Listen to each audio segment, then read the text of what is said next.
You may have heard it's going to turn colder. We're going to look here at some of the reasons why that's happening and see if we're going to get any snowfall. The UK is situated between a large area of high pressure out across the near continent right now and an equally large area of low pressure dominating much of the North Atlantic. It's a real battleground in between, and with the winds going around the low like this and around the high like this, well, at the moment for the UK, that means we have southerly winds bringing up relatively mild air. So Thursday and Friday seeing temperatures well above average for the time of year. The yellow colours, and if we run through the sequence now through Thursday night and into Friday, notice that the yellow colours even push their way across northern Scotland. So at the moment it's really mild because we have these southerly winds blowing. Now, it's mild, but Friday is not necessarily going to be sunny. Let's add the cloud on. You can see actually most of the country is covered in cloud. It's going to be a bit of a gloom fest. Most, but not all. One or two places just poking out, in particular across northern Scotland. Let's zoom in here because when the winds are coming up from the southeast, it's northwestern areas that benefit from the shelter of the hills and something called the Föhn effect that do best in terms of sunshine and probably temperature as well. Temperatures here could reach 16 or 17 degrees Celsius, and similarly so in North Wales. Again, with the help of the mountains offering some shelter, temperatures could be well above average. So it's going to be mild in a few places where we see some sunshine, exceptionally mild. So what's all this talk of cold, I hear you ask? Well, we have to take a look beyond Friday and into the weekend.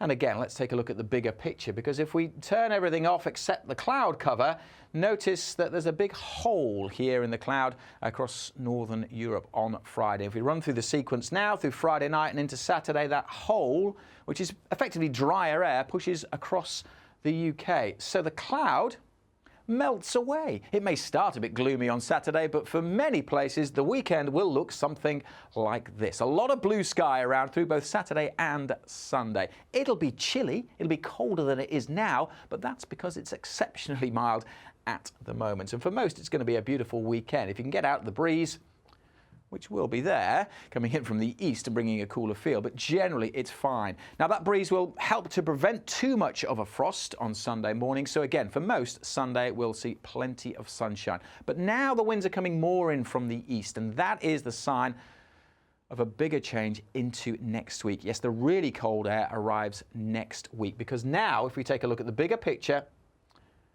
what's happened? That area of high pressure that was across Central Europe has moved across Scandinavia. Low pressure now more to the southwest, which means the winds are now coming round this high like this.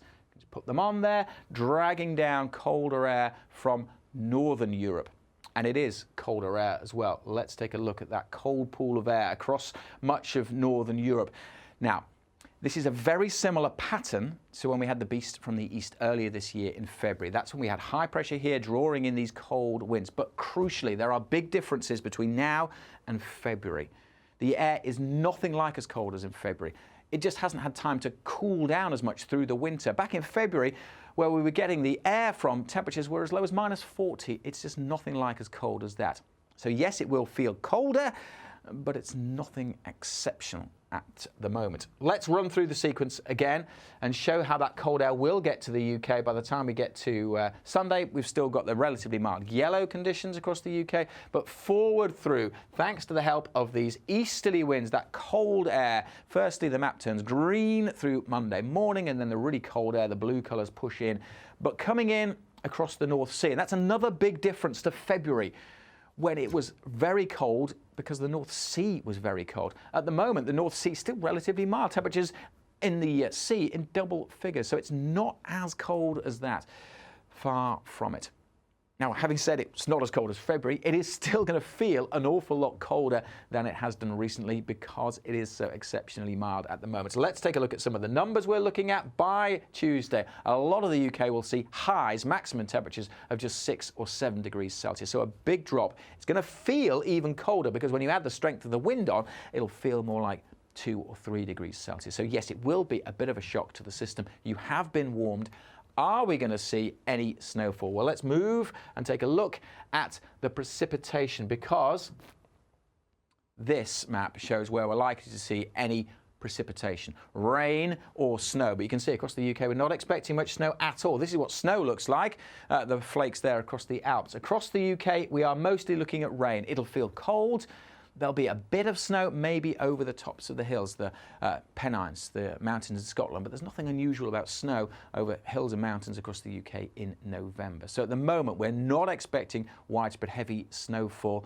This is the first half of next week. Now, there are some projections, people saying there'll be heavy snowfall at the end of November. I've been talking to the medium range guys, the longer range forecasters here at the Met Office, and they're saying there's no strong signal for that, but it is still just too early to say. So, yes, it's getting colder. No, at this stage, we're not expecting any significant snowfall, but stay tuned because we will always have the very latest. You can follow us on all the social media channels, and we will always have the very latest here from the Met Office.